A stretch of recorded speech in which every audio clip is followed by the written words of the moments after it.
Hello everyone. Today I wanted to discuss a very big announcement in the Risk of Rain franchise. The announcement for Seekers of the Storm. Being a huge fan of this game and having over 900 hours played, I have been excited for Seekers of the Storm to come out since they first announced it last year. Since we finally got the release date of August 27th for the DLC, I wanted to share my excitement and thoughts on what they have shown us just through the 2 dev diaries and the 2 trailers showing off the new characters and environments. So let's get into it by looking at the first character they showed off, the Seeker. The Seeker seems to be this versatile character that actually brings an element of support, which no other survivor has had up to this point. The new dynamics that are created by having the ability to heal other survivors has already made me very interested right off the bat. The Seeker's more complex moveset with her range attacks and her giant AoE attack, plus the ability for her to float around while draining her HP also intrigues me, as the developers almost make her feel more like a give and take with her abilities. Honestly, as long as she packs enough survivability for herself and others, and maintains plenty of AoE and mobility, I think I could find myself playing her quite a lot on release. Upon first look, she also reminded me of another character I really enjoyed playing, which was called an Arbiter. This was part of the Risk of Ruina mod pack created by Scoops. This mod pack included 2 enjoyable characters, one of which being an Arbiter's character. The complexity of an Arbiter's moveset, such as her abilities being more focused on making allies do more damage and stay alive longer, is very similar to the Seeker's ability to play support for her team while keeping them alive, and that has made me hopeful that the Seeker's playstyle will be just as enjoyable as an Arbiter's.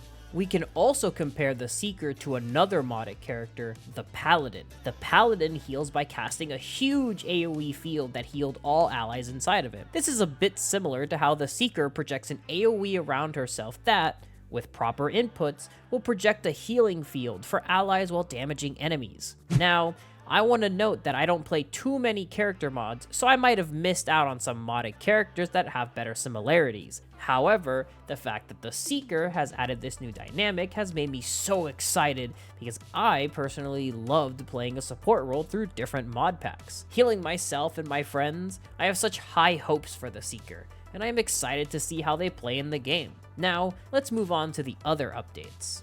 The second newest, well, not really new, but new enough for some people, is the Survivor Chef. Our lovable little robotic cook from the first Risk of Rain has finally made his reappearance in Risk of Rain 2. Most, if not all of the Risk of Rain community has been waiting for Chef to be made into an official character in Risk of Rain 2 for the longest time. The Chef character mod was a very popular and fun mod to play, as the players got to enjoy using Chef in Risk of Rain 2's 3D environment instead of having to wait for the official release. We now are lucky enough to have the real Chef, and he's designed in such a different way that it makes him look very cool. Sporting a big rolling pin as his robotic legs, his cooking utensils in each hand, and an even bigger and crazier mustache, I can safely say that the developers have made me very excited to get to play our favorite robotic cook.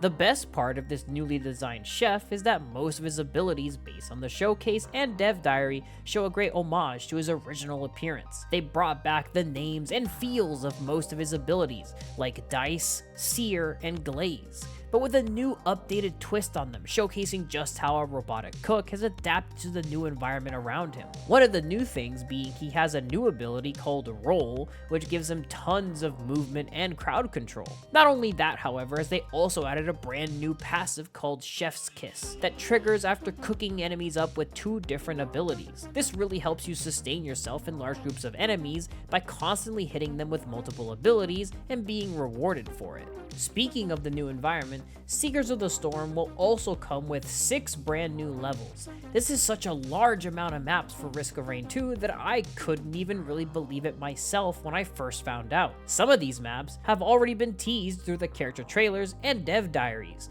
like the Treeborn Colony, Reformed Altar, Shattered Abodes, and the Helmness Hatchery, but there are still some that we haven't even seen yet. On top of that, they have also confirmed new night variants of various stages, adding even more to the experience. On top of the new maps, we are also getting even more artifacts, items, and equipment added. A small number have been teased already by looking at the trailers and seeing their new icons on the item bar. But I am so excited to get to try out these new items in various different loadouts and see how they all work together with each other. These new artifacts should also make for some chaotic and interesting runs that allow for replayability. With Seekers of the Storm releasing August 27th, I am definitely going to be on the edge of my seat waiting and praying for when I can launch it and experience it. Feel free to stop by at twitch.tv/LenRyax, where I will be aiming to play with my friends as we try to experience as much as we can.